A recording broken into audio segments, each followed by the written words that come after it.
This is an essential skills workshops with Brilliant CFES Brilliant Pathways. My name is Julian Smith, program director overseeing New York City schools, and also overseeing the alumni network here at CFES. And my name is Rose. So I actually just graduated college and I am now working as a college and career fellow.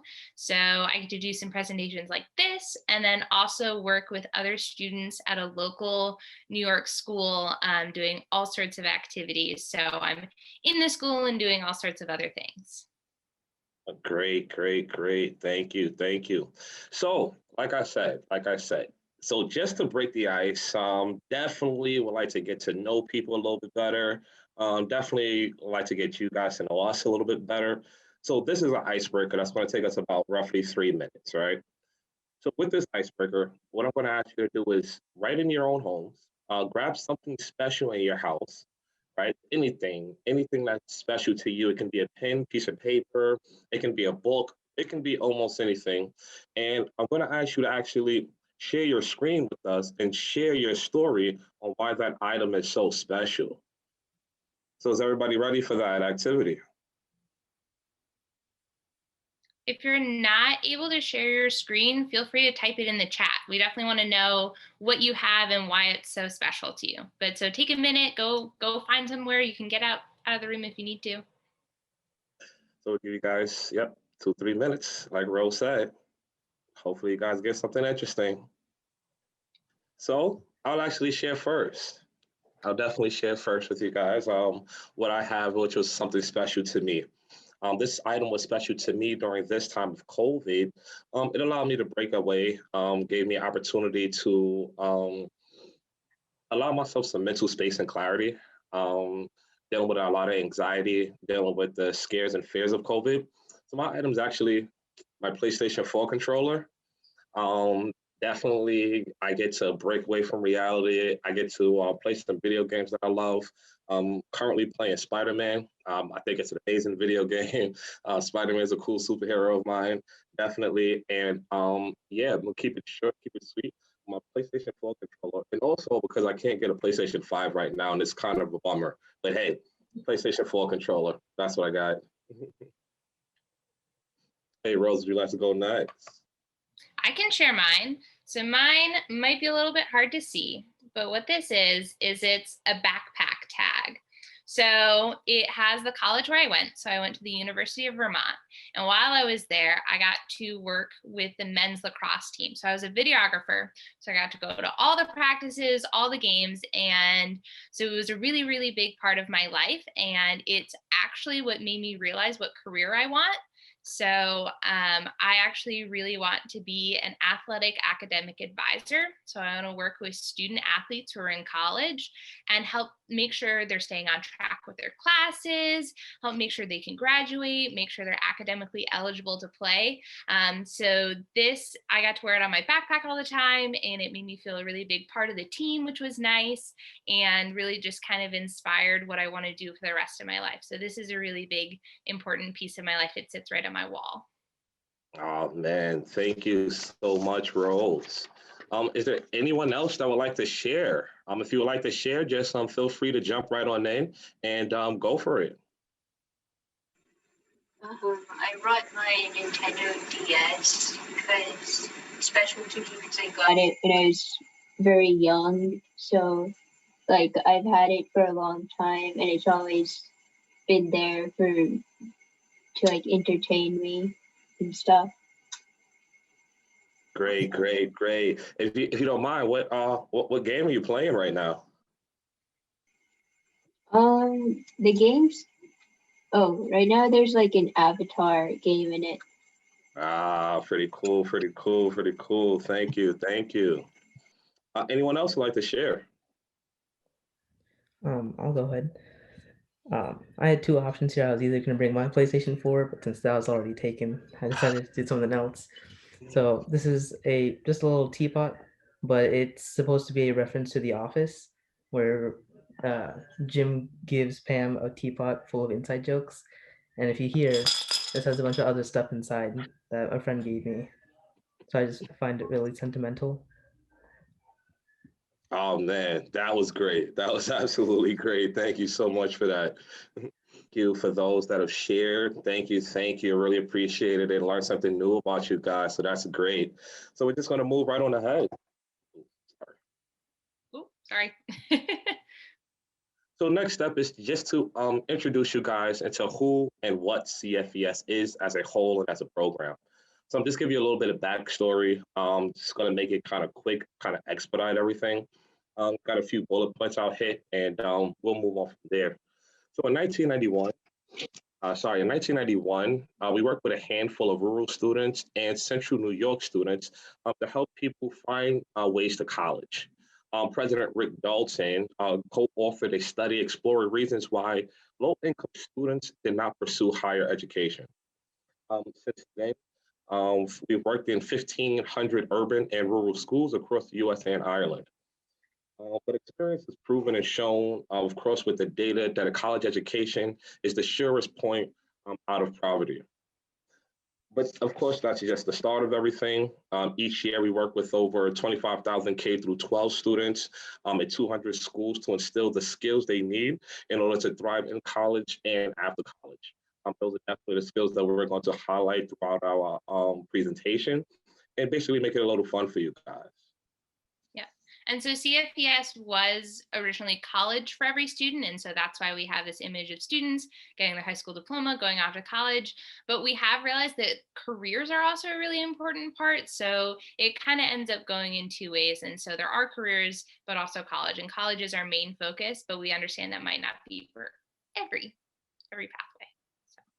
Definitely. So the essential skills that CFES focuses on that we believe can build a strong foundation consist of here teamwork, networking, perseverance, agility, goal setting, and leadership. We're going to break that down a little further as we go on here. So leadership.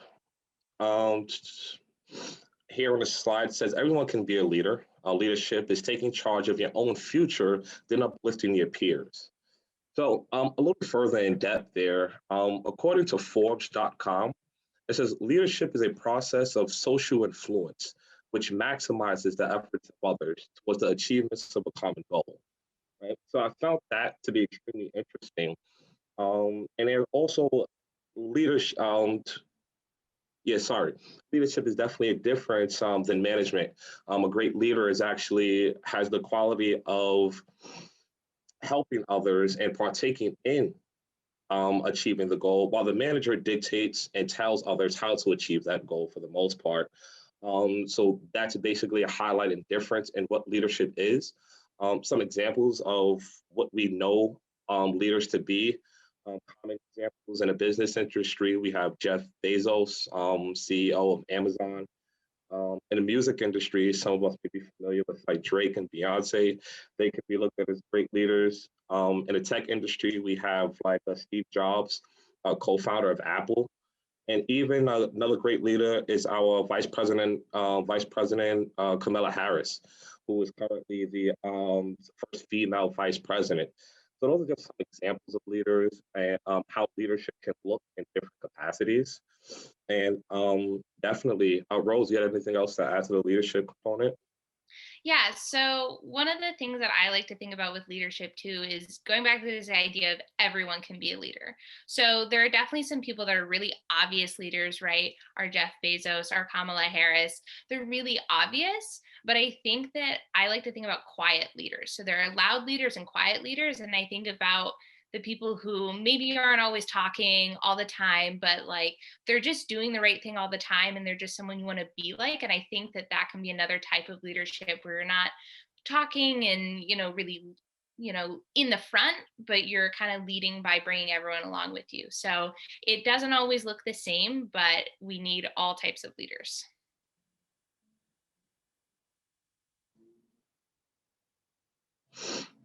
So teamwork and the ability to collab, teamwork and what the idea of teamwork is collaborating with others to achieve a common goal.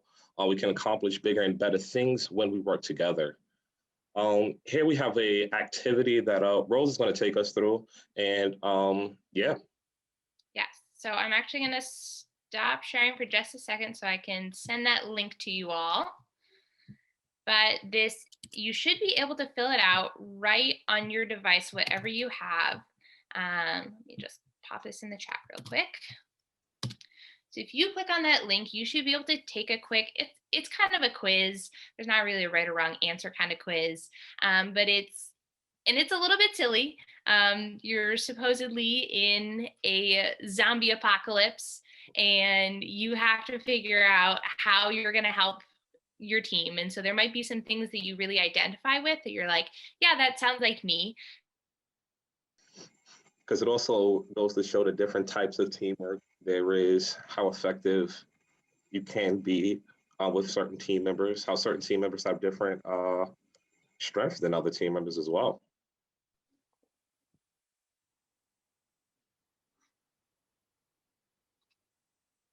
Great, great. All right. Once everyone's done, we'll go through the different teamwork styles.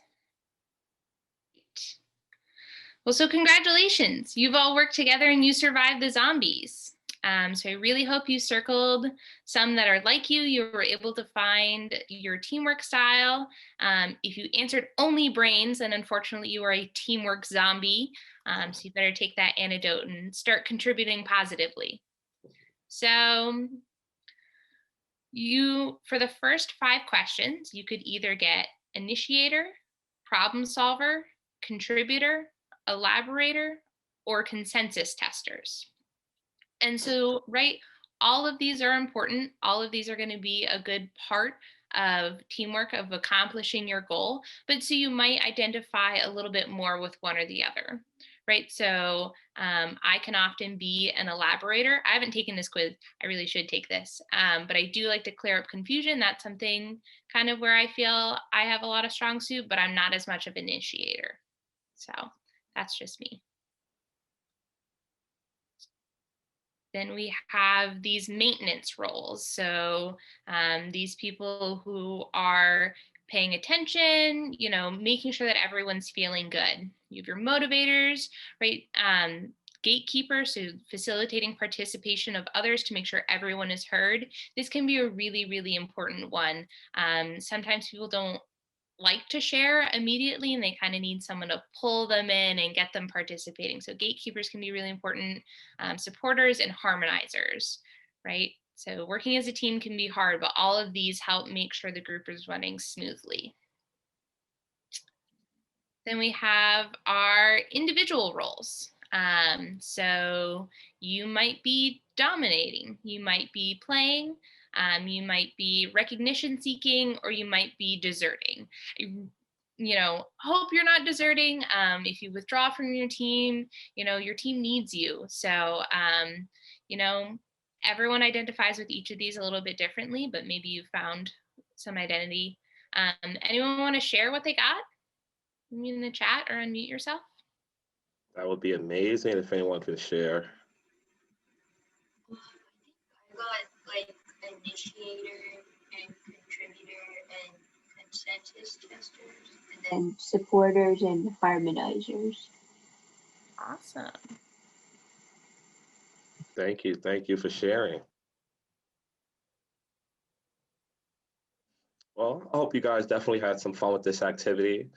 Thank you, Rose. Definitely appreciate the time with that, though. So definitely understand that there are definitely different components to teamwork. There'll always be different roles to achieving a goal. And overall, that was hopefully what you guys obtained from that activity, but that was the message from the activity. Hey, Rose, I think we... Yes, here we are. So perseverance and the idea of what perseverance is, failures and mistakes are part of life. Perseverance is the determination to overcome challenges and achieve your goals. To better explain on what we believe perseverance is, we actually have a clip for you guys to watch. Hopefully you guys are familiar with what we're about to show. But just take note, at the end of the clip, I would like for you guys to share what you've seen, and I would like you to define what perseverance is based on what you've seen in the clip. Make sense for everyone? Rose, want to add anything before we start? No, I don't think so. Hopefully the audio works. Please let me know if you can't hear it. Woohoo! Just keeps going on, doesn't it? Echo! Hey, what you doing? It's gone. I've lost the mask. Would you drop it? You dropped it. That was my only chance of finding my son. Now it's gone. Hey, Mr. Grumpy Gills. When life gets you down, you know what you gotta do? I don't want to know what you got to do. Just keep swimming, just keep swimming, just keep swimming, swimming, swimming. What do? We swim, swim. Dory, no singing. I love to swim. And Dory. when you want to swim, you want See, to I'm going to get stuck now with that song. Now it's in my head. Sorry. He was looking for you after all, Sharkbait. He's swimming in the filter! Sharkbait! Not again. Sharkbait! No! You've got your whole life Oh, no. ahead of you! Well, help you, kid. Gotta get him out.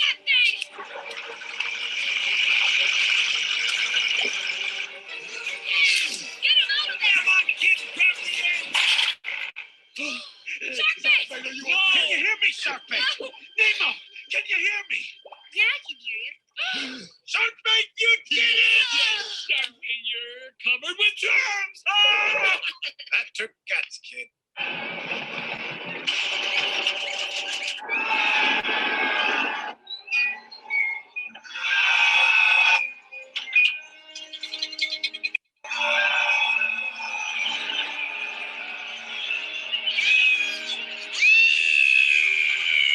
Dory! No, no, no, no! Dory! Dad, I know what to do. Nemo, no! We have to tell all the fish to swim down together. Get out of there I now! know this will work. No, I am not going to lose you again! Dad, there's no time. It's the only way we can save Dory.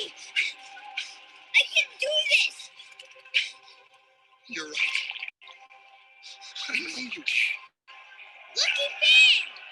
Now go! Hurry! Tell all the fish to swim down. Well, you heard my son! Dory, we have to tell everybody to Swim down together! You understand what I'm saying to you? Swim down! Everybody swim down line. We have to swim down. Down! Swim down! Swim down!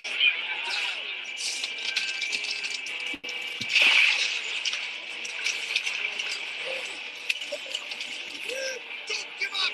Keep swimming! Just keep swimming! Does it?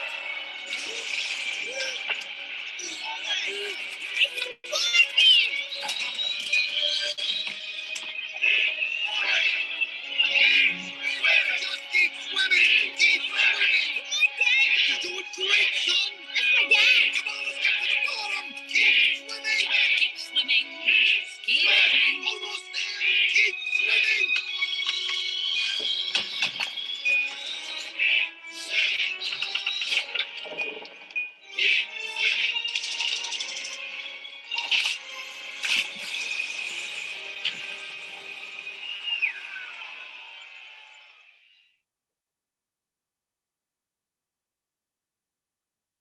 All right. So, based on what you guys seen in the clip, how could someone define perseverance based on what you've seen and based on and based on what was shown in the clip? Yes, feel free to respond in the chat. Feel free to unmute yourselves and feel free to share. Um, so just keep swimming, right? Would you like to elaborate on more on what that what that means to just keep swimming? I think it's trying to show that you have to keep trying to achieve something you want instead of not trying. Absolutely. They go for it, Rose. Yeah, right. So we keep swimming, we keep doing that thing. Maybe we wanted to give up. No matter what happens, you have to keep pushing forward. Yeah, right. A lot of those times it got really tough, right? He lost the goggles and now he's going to lose his son, and he's feeling really bad. Or Nemo couldn't do it the first time. He couldn't stop the filter the first time, but we just kept trying, kept swimming, whatever it was.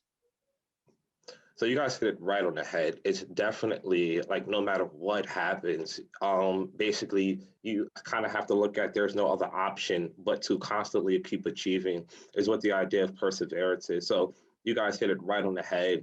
Thank you for that. We're going to move on right to our next essential skill. And one more thing that I will add is we actually saw a little bit of teamwork and leadership in those videos. Yes. Right, it all kind of starts coming together. So you absolutely, persevere, keep trying, but you don't have to do it alone. Definitely, definitely. So agility, the idea of what agility is. Here it says it can be hard when big things in your life change. But if you're flexible and able to respond to changing circumstances, that's agility.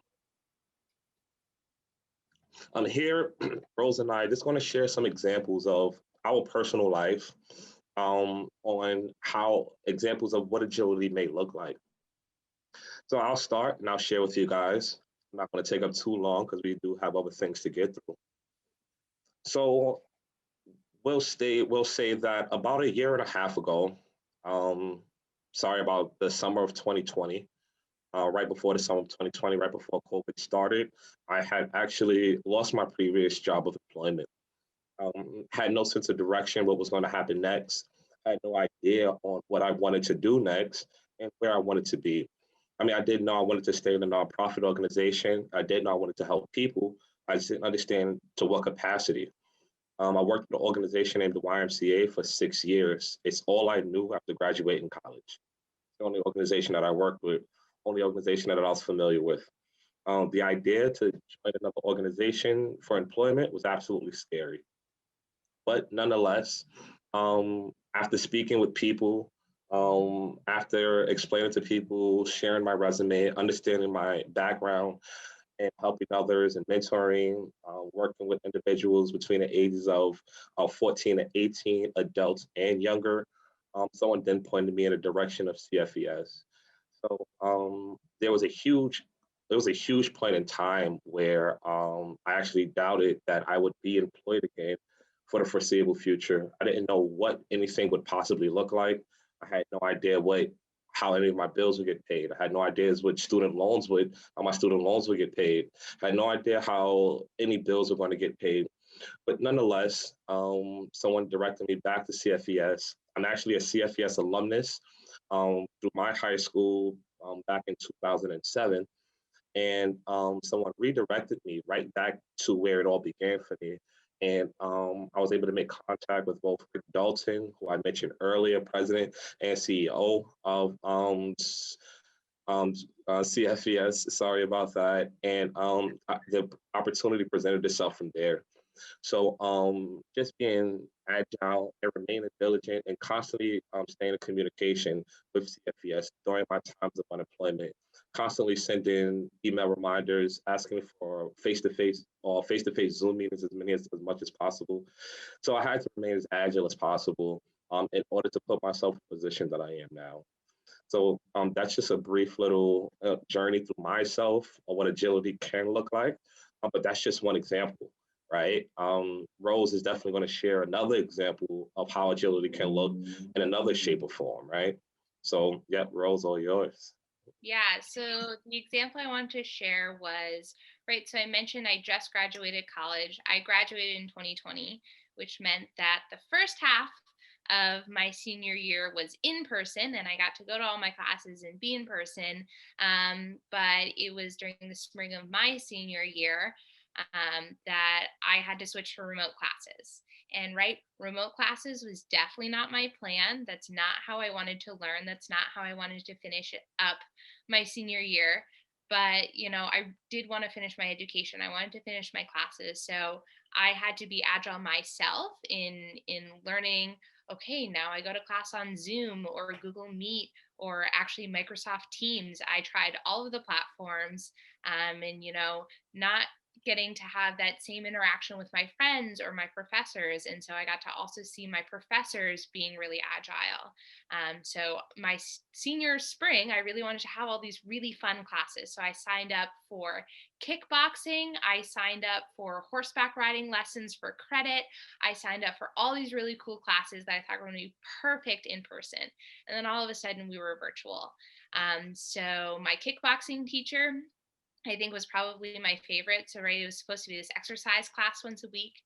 He actually recorded videos of himself, which was fine, and we were just supposed to follow along.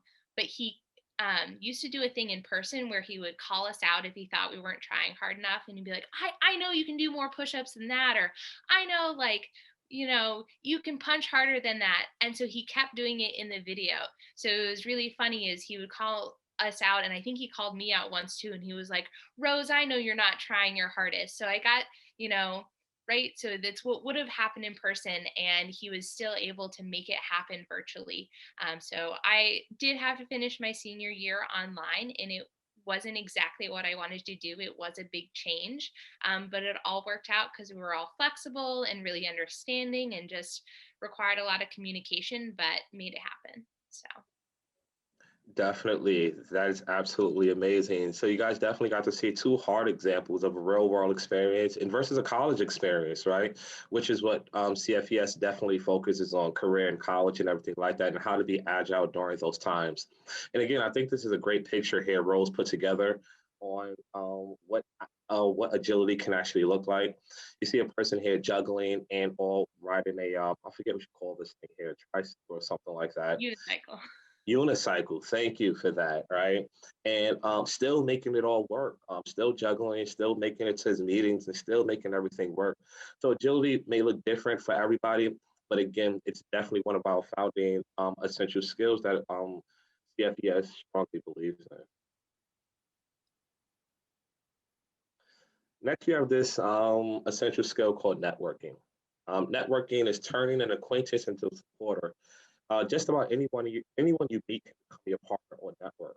All right. So real quick, we definitely have another clip that we're going to share some important tips about networking. But one important thing about networking, sorry, Rose, sorry about that. One important tip about networking, it's not just necessarily what the other person can do for me, but it's mostly about what we can do for each other, and it's a partnership, right? So you never want to establish a network where you're always asking, and never putting back out yourself kind of thing. So always look at networking as an amazing partnership that's ever evolving and constantly growing. So it's not just a one-time kind of thing as well. So sorry for cutting you off, Rose. All right, know that. We're all set.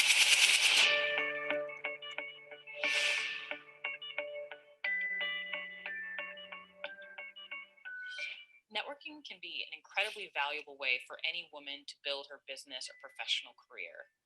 The most important thing to remember is to show up. Nothing happens if you show up and people don't meet you. So you've got to really get out there and bust through your fears and meet people and introduce yourself. The next thing that's really important to know is who you want to connect with. Do you actually have a business that targets other women? Then you probably want to go to women's organizations, women's networking groups to connect with, your intended audience. Who do you want to connect with? How can you help them? And what do you want to get out of the particular event? Those are all key things to remember. The next thing is to be prepared and be professional. Know who you're dealing with, know who the host and hostess is, ask how you can help, and always show up with business cards with accurate information. Your business card should reflect a great business tone, but also your own personal style and flair as well. The next thing to do is to follow up. I know as women, we tend to manage a lot of things at once and do a lot of multitasking, but the growth and the real power of networking comes from follow-up. So make that time to build relationships with other professionals that are going to grow your business. Follow up with people within 48 hours while you're fresh in their minds.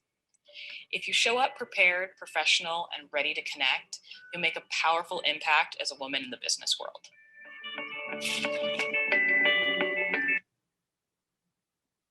Well, understandable, it did say women, but that was just a subject area of focus that can be towards any area of focus, women, men, anything that that can definitely be geared towards. Any last minute comments, Rose? Yeah, so one thing I also wanted to pull out of that is so that video was designed for these big networking events. And big networking events are great opportunities, like conferences or anywhere where people are meeting to talk about the same idea, same topic, that kind of thing. But networking can also happen on a very small level. So one quick example for myself. So I mentioned that I want to be an athletic academic advisor. And so when I realized this, I went, I need to meet someone who has this job. That's going to be really important for me. So I looked through the athletic academic advisors at my school, the University of Vermont, and I pulled up the staff website and I looked through everyone and I saw someone who looked really inviting and I sent them an email and I said, hey, is there any chance we can meet? I'm really curious about your job. Like, I would just love to know more. And so I was able to get a meeting with her and she talked to me about her job and I got to learn more about it. And so now she's someone that I can reach back out to and be like, okay, who else do you know in the field? And so now she's a part of my network. And so it can be these big networking events, but it can also just be introducing yourself to people that you want to know, people that you want to be associated with, someone who has the job that you want to have. So it can be absolutely anyone, and it's always happening.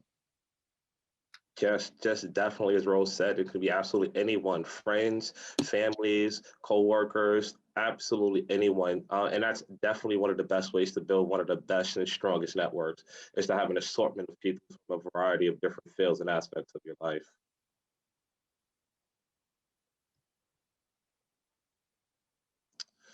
Next up, we have goal setting. Setting a goal is like marking a destination on your life map. Um, you need to know where you're going in order to, sorry about that, I couldn't read it, in order to plan the best route. Sorry about that. Here we have an activity. I do believe we have enough time to get through it. To basically break down what goal setting actually is and how to achieve goal setting, right? So here we have an activity called the power of yet. Within the activity, um, actually, I want you to guys either write it down, think about it in your head, share it in the group chat. Take about 30 seconds, and I want you to think about, I haven't learned how to yet, right? It can be, and I want you to fill in that blank.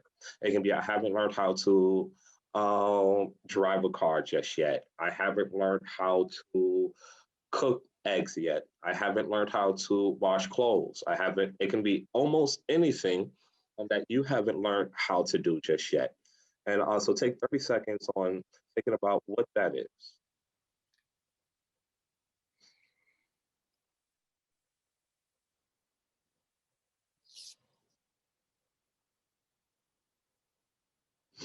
And if possible, if someone would like to share, right, for the group on what it is that what they haven't learned to do just yet, that would be amazing because for that next screen, we can like as a group take a step-by-step process on what it looks like to achieve that goal.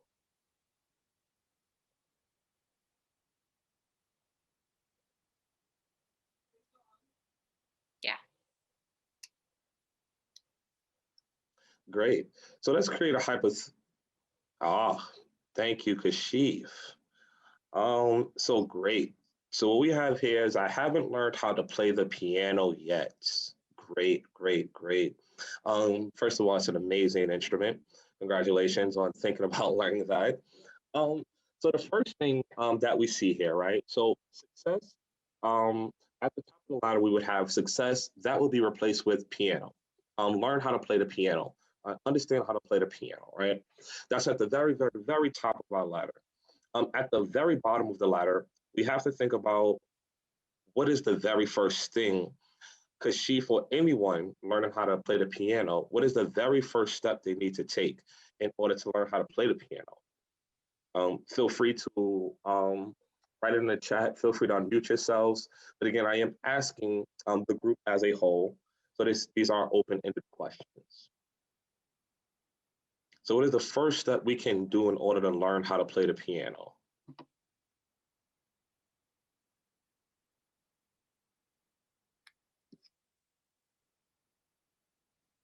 Okay, so the first step we have here is look it up. Or we also have access to a computer. I actually think those are great first steps, actually. Um, Without having access to that, having access to that piano, without even looking up what the instrument actually is, I do believe that to be an amazing first step. Rose, any thoughts? No, definitely have access to a piano. It's going to be pretty hard to learn how to play piano if you don't have one in front of you. So definitely get that piano and then look it up. So yes, you could find some tutorial videos. Maybe start with a song you really like. That's how I started because I also used to play piano. Definitely. So we're going to take our first step. So now we've looked it up and we now have access to our piano. Great, great. That was our first step. So now that we have access to it and we're able to do it, what do we have to do next in order to best learn how to play this piano now that we have access to it?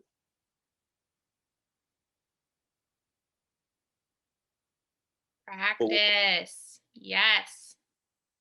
Yep. Thank you, thank you, thank you. Practice is definitely key there. I think that is a strong first step, a strong first step too. Without practice, you basically won't know how to play at all. So I think that's an absolutely amazing step too. Um, so now that we have access to it, we've looked it up. We're practicing out playing our piano. What's the next thing that we start doing now that we've been practicing?